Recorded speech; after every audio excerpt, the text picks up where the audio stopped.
So you have a 3D printer and you want to print an action figure. For that, you're looking for the right resin that is available to you, decently priced, and most importantly, usable for action figures. You've done some searching online and you've come across the Elegoo ABS Like 3.0 Plus resin, and you have a question: will this work for 3D printing action figures? That is the exact question that we will ask and answer in this video as we take a look at the Elegoo ABS Like 3.0 Plus resin and use it to print out an action figure.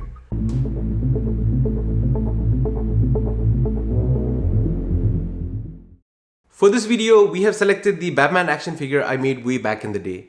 The reason we selected this action figure is because I wanted a black on black Batman action figure on my shelf, and the Elegoo resin came in black. A big thing I noticed about this resin that stood out to me pre-printing is that the resin is very low viscosity. So that means that the resin flow is amazing and it should really work well with faster print settings. And also I think it will support lighter supports much better than more viscous resins.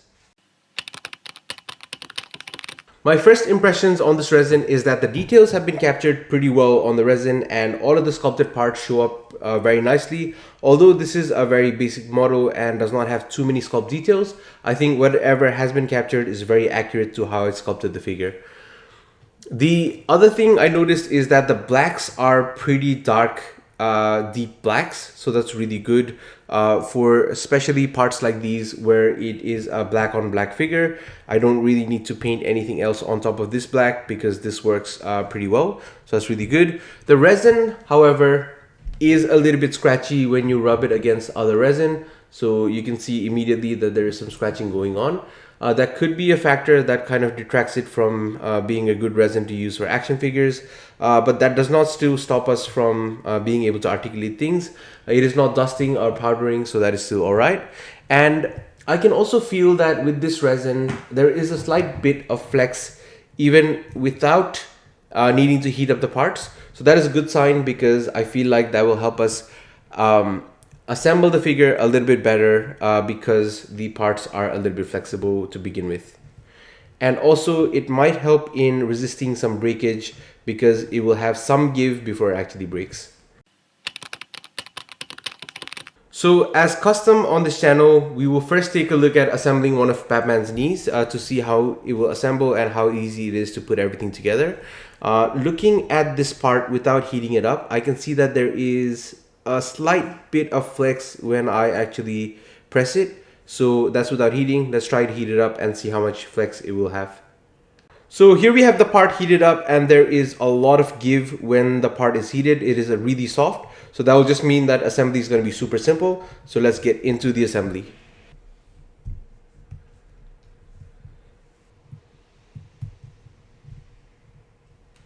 So here we have the leg fully assembled and everything went on super simple. But as I mentioned earlier and what I was afraid of, there is a slight bit of scratchiness going on here. So you can see the white parts here. That's basically resin rubbing on resin and causing a little bit of scratches. That is going to be a slight issue, but everything went on super well and there is no dust or grinding that's happening coming off of that. So it's still not too bad, but we'll assemble the whole figure and see how we go. So usually this is the part where I put everything together and it looks really cool. I try to do like a quick thing where I snap the last bits together. But I stopped this video here today because I wanted to showcase some parts that kind of did not work well while assembling. So I'll try to show you here. So this part here did break at this joint here. So the resin is not that strong, and when I was assembling it, although this is the only part that broke, I was careful with assembling everything else after this part. So to replace that, I did bring in a joint that was printed in Resi 1 resin, and I quickly basically put some Posca paint on there to make it black.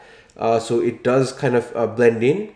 But I wanted to make note of that. The other thing I did was also put some of the Traxxas silicone chalk oil into most of the cavities or the ball joint sockets because the resin does not feel like it will work well when there is motion, and the silicone chalk oil will basically help with reducing the amount of friction. And I think if I was not using silicone chalk oil, the resin would not do too well in terms of like articulating parts. So this might not be the best resin for action figures, but I think we'll still assemble it and see how we go. Although, just a caveat, all the joints will have silicone chalk oil.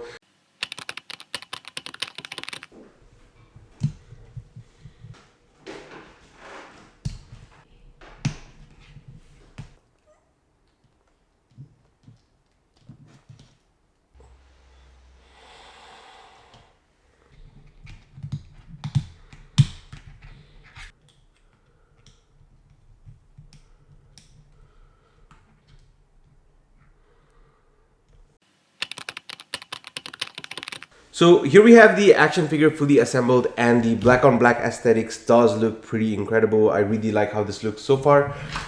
Again, like I mentioned before, this articulation that we're going to do in a short minute will not be a true representation of the articulation on this resin, because I've added to many of the joints Traxxas silicone chalk oil, which will help with a lot of friction being reduced on the joints. So let's begin the articulation demo on most of the joints that have Traxxas in there. So all of the ball and socket joints have Traxxas silicone chalk oil. But if we look at the, I'll just get some lighting on this. If we look at the head here, it can go up and down and can look around. There's no chalk oil in there, I believe. But yeah, that joint works pretty well. It is a little bit loose because I didn't dial the resin in perfectly. I think the resin is dialed in for printing accurately, but I did not overexpose like I usually do. So there is a little bit of looseness going on there. Let's move on to the abdomen joint here. The abdomen joint does have Traxxas silicone chalk oil, so it functions pretty well. There's a little bit of like noise coming from there, just the grindy noise, but it still functions all right. So there is good motion. This is the part I'm a little bit worried about, so we'll take this off pretty quickly here. It should be easy to take off. So that part is to hold the cape down. We'll take that off for now so that we can do the articulation without any hindrances. The arm should be able to go all the way around. There is some shock oil in this joint, but I'm still getting some resistance here, so it might, I mean, it possibly could break. It didn't, which is good. So it went all the way around. The butterfly can trigger a little bit, but not to a really good extent. Arms can go up about that much, but I'm feeling some pressure or resistance here, but it can go up about that much, can come down. The swivel is maybe a little bit too loose, so it's going all the way around. Double joint in the elbow can do about that much, and this joint is a little bit loose as well. We can see that flopping around, which is not a good thing. We've got this elbow joint going up about that much. The wrist can fully articulate up and down and can go all the way around as well. There is no oil on this and this part, so the shoulder, elbow, and the wrist, which I guess is an okay sign. If we look at this part here, we can see that there is some scratchiness going on. It's the resin on resin kind of reaction, because the scratchiness is not removed 100% on this resin. So with the other arm as well, you can see that there's a little bit of looseness, so it's an ongoing theme. The lower half of the abdomen also has some silicone chalk oil, so it should allow for some twisting motion here and some back and forth. There is silicone chalk oil on these joints as well, but there's no silicone chalk oil in the center. There is some silicone chalk oil on the thigh joints as well, but there's no silicone chalk oil in the drop down hinge in the middle. So the drop down might be difficult to engage, which I feel like it won't engage more than that. The rotation is pretty smooth, but because the drop down is not engaging too much, I can't push it any further forward than this. So yeah, I feel like I might break it if I pull it down too hard. So there is a little bit more now because I managed to drop down a little bit, so he can kick up about that much. The joints are a little bit loose, I think, not because of the resin, but because of me underexposing slightly. So the joints are slightly loose, but when there is the right amount of pressure. It still holds. You can see in that joint, in the crevices, there is some rubbing going on. It's not the best resin for basically eliminating some of the rubs. With the toe joint, this is the one that I printed in Resi1's resin, so this works well. I've also got some silicone chalk oil here, just so that we can pivot it without any issues, and the pivoting works a lot better with the silicone chalk oil. The right joint should be with the Elegoo resin, so that seems to function alright as well, but there is silicone chalk oil on that joint too, so that's probably why we see it working as good as it is. So overall, with silicone chalk oil, even with resin that is not the best for action figures, it does tend to work not that bad, so it will help with joints. But you can see there's a lot of rubbing going on and scarring and all of that with the resin. So this resin probably isn't the best for action figures. However, with silicone chalk oil, it is usable and it did not break on us, so that is a good sign.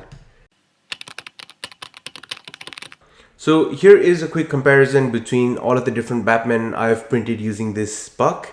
On the extreme left, we've got the Batman that I printed with PCBWay using their UTR 3000.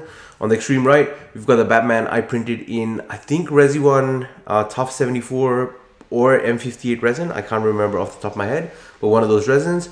I painted the one on the left with gray and black hush kind of colors, and the one on the right is gray and blue with the spikes on the neck, cowl, shoulder thing, which kind of gives it like the Nightfall look. So yeah, those are the Batman I've printed using this buck. So in summary, the good things about the Elegoo ABS Like 3.0 Plus resin is the viscosity of the resin, which makes it really easy to print and deal with, the flexibility of the prints even when unheated, which makes the assembly super easy, and the parts feel like they are slightly more durable. And I also really like the deep blacks, which makes the color look super black and super crisp and very poppy. The drawbacks of this resin for action figure printing is the grinding and scratching on the resin that leaves white marks on the print, the grinding that contributes to additional friction to the joints, which could lead in breakages. We also tested some silicone chalk oil as part of this video, and the results are very positive. It seems like the use of silicone chalk oil will reduce friction in joints, which in turn will reduce breakages. So ultimately, I do not believe that this resin would work for action figure prints on its own, and I would recommend sticking to other proven resins at this point for action figure prints. However, for tabletop miniatures and statue prints, this resin will be very usable, specifically with how appealing the black looks, the viscosity of the resin, which will also contribute to a lot of print successes using the Elegoo ABS Like 3.0 Plus resin. So there you have it, that was the video and my Batman black on black action figure print. I hope you enjoyed this video and it was informational for you in some way. Thank you so much to Elegoo for providing the resin. Thank you for all my Patreons for making all this happen and giving me so much love and support. Thank you for everyone watching this video, and please help my channel grow by sharing and subscribing to this video if this was entertaining and educational, and I hope to see you in the next one.